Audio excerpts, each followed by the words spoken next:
Hello दोस्तों, कैसे हैं आप। उम्मीद है आप सब बहुत अच्छे होंगे। आप सभी लोगों का स्वागत है हमारे इस चैनल पर। दोस्तों, आपने हमारे इस चैनल की आर्मेनिया और अजरबैजान की वीडियोस तो जरूर देखी होगी, लेकिन अभी आपने समाचारों में सुना होगा कि इन दोनों देशों के बीच में बहुत बड़ा युद्ध चल रहा है और इस वॉर में दूसरे देश भी शामिल हो रहा है। और धीरे धीरे आशंका ये जताई जा रही है कि बड़े बड़े देश अगर इसमें कूद गए कहीं ये वर्ल्ड वॉर 3 ना हो जाए। दोस्तों, हम में से काफी लोग ऐसे हैं कि आर्मेनिया और अजरबैजान के बीच में जो विवाद चल रहा है उसकी वजह से ही इन दो देशों का नाम जान पाए। उनको पहले ये पता ही नहीं था कि अजरबैजान और आर्मेनिया जैसे देश भी इस दुनिया में मौजूद है। दोस्तों, दोनों ही देशों के बारे में हम थोड़ा सा जानकारी आपको दे देते हैं और ये विवाद चल क्या रहा है उसके बारे में भी आपसे साझा कर लेते हैं। दोस्तों, आर्मेनिया और अजरबैजान दोनों ही एक यूरेशियन कंट्री है। यूरेशियन कंट्रीज वो होती है जो कि 2 कॉन्टिनेंट्स पे होती है, एशिया और यूरोप। तो दोनों ही देशों का कुछ पार्ट एशिया में भी आता है और कुछ यूरोप में भी। जहां पर अजरबैजान की राजधानी है बाकू, वहीं आर्मेनिया की राजधानी है येरेवन। दोस्तों, अजरबैजान को रिपब्लिक ऑफ अजरबैजान कहते हैं और आर्मेनिया को भी रिपब्लिक ऑफ आर्मेनिया। दोस्तों, जब ये रिपब्लिक शब्द किसी भी देश के नाम पे जुड़ता है, इसका मतलब ये होता है कि वो देश कभी ना कभी किसी का गुलाम जरूर था। जैसा हमारा भारत का भी पूरा नाम रिपब्लिक ऑफ इंडिया है। दोनों ही देश एक संघ के गुलाम थे जिसको कहा जाता है यूएसएसआर, और जो उस टाइम यूएसएसआर था वो आज का रशिया है। दोस्तों, यूएसएसआर 1991 में तबाह हो गया था, जिसकी वजह से काफी देश आजाद हुए और ये दोनों देश अजरबैजान और आर्मेनिया दोनों ही यूएसएसआर जो आज का रशिया है उससे आजाद होके पूर्ण रूप से स्वतंत्र देश घोषित हो चुके थे। दोस्तों, अजरबैजान में 97% पॉपुलेशन मुसलमानों की है, वहीं आर्मेनिया में 98% पॉपुलेशन क्रिश्चियन धर्म की है। और आर्मेनिया दुनिया का एकमात्र ऐसा देश है जिसने अपना नेशनल रिलीजन ईसाईयत को रखा है, लेकिन दोनों के ही कॉन्स्टिट्यूशन के हिसाब से दोनों ही देश सेक्युलर है। मतलब आप वहां जाके किसी भी धर्म का पालन कर सकते हो बिना किसी रोक टोक के।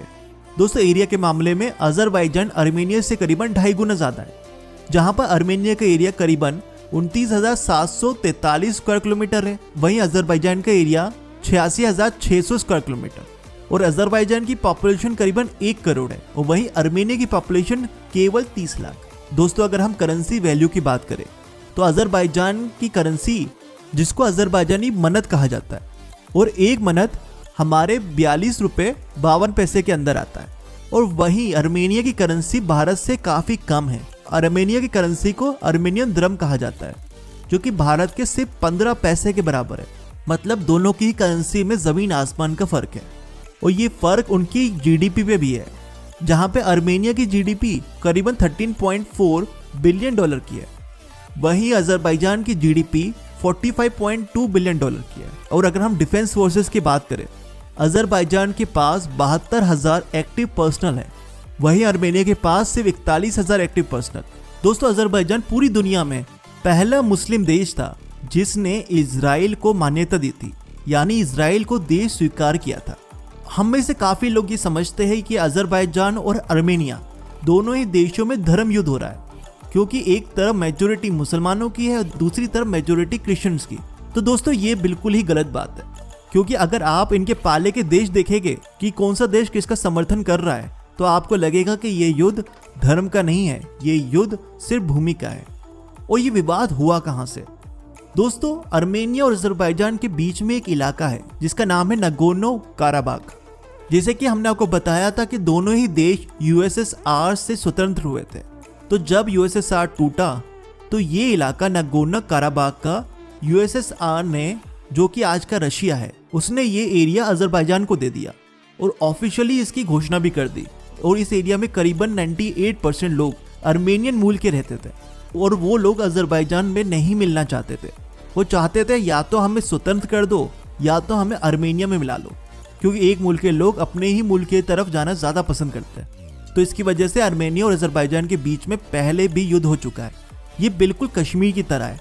जिस तरह से कश्मीर 3 हिस्सों में बटा, अक्साई चीन, पीओके और हमारा एक कश्मीर, उसी तरह से नागोर्नो काराबाख भी 2 हिस्सों में बढ़ गया।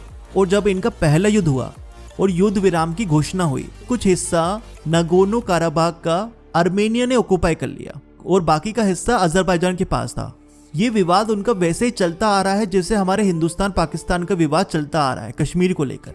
इनके बीच में काफी जंगें भी हुई। दोनों ही देश एक दूसरे को बिल्कुल भी पसंद नहीं करते। फिर 2020 में ये आग ज्यादा भड़क गई और अजरबैजान ने अपनी भूमि वापस लेने के लिए आर्मेनिया पे अटैक कर दिया। और इसकी दूसरी कहानी ये भी है कि आर्मेनिया ने अजरबैजान पे अटैक किया। अब कौन सच बोल रहा है कौन झूठ, ये तो वही जाने। अब मजेदार बात यह है कि अजरबैजान के पास डिफेंस फोर्सेस बहुत मजबूत है। इवन वो बहुत ही खतरनाक तरीके से अटैक कर रहे हैं आर्मेनिया के ऊपर, क्योंकि उनको जो हथियार दिए गए हैं वो हथियार सप्लाई किए हैं इसराइल ने। इसराइल अजरबैजान के फेवर में बोल रहा है। दोस्तों इस टाइम अजरबैजान की पोजीशन काफी स्ट्रांग है, क्योंकि उसके पास फौज भी ज्यादा है और हाईटेक वेपन्स भी। ज्यादातर हमले वो ड्रोन से कर रहा है और 8 तरह के ड्रोन उसको सप्लाई करे हैं इसराइल ने।